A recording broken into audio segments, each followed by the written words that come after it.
Kasako Media, tunaangazia maisha, tunaandika kesho. Nipende kusema sisi tuna bahati. Wanawake wa Tanzania tuna bahati. Tuna mfano ulio hai kwa kupitia serikali ya awamu ya 6.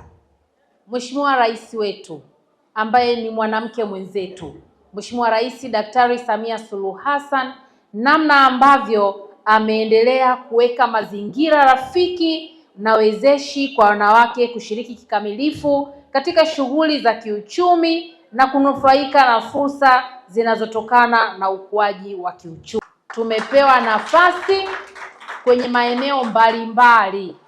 Maofisi mengi sasa hivi wakuu wa idara unakuta ni wakina mama, uongo?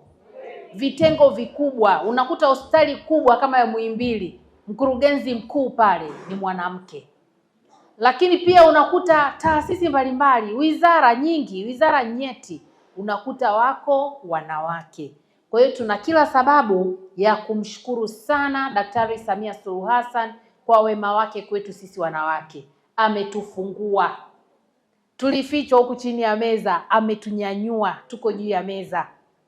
Na ndio maana sisi wachache tuliopata hiyo neema, kwa sababu ya nafasi ni chache, tunajituma. Tunaweza tukashiriki kujitafutia kipato, lakini vile vile wakati huo huo tunaendelea kutunza familia, tunasababisha jamii inakuwa jamii yenye hekima, jamii yenye kumwogopa Mungu, jamii yenye kumpenda Mungu, na hatimaye sisi wenyewe kupendana na kusababisha mwendelezo wa amani ndani ya nchi yetu. Kwa hiyo tuna mlezi sahihi. Naamini ndio maana tunaona Mwanamke 100,000 inaendelea kufanya vizuri.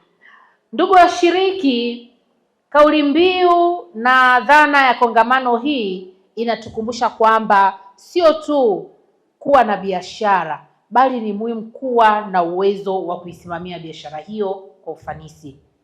Miongoni mwa sababu zinazofanya baadhi ya biashara za wanawake zishindwe kukua ni ukosefu wa maarifa ya kutosha kuhusu usimamizi wa fedha, utunzaji wa kumbukumbu, mipango ya biashara, utafutaji wa masoko na matumizi ya teknolojia.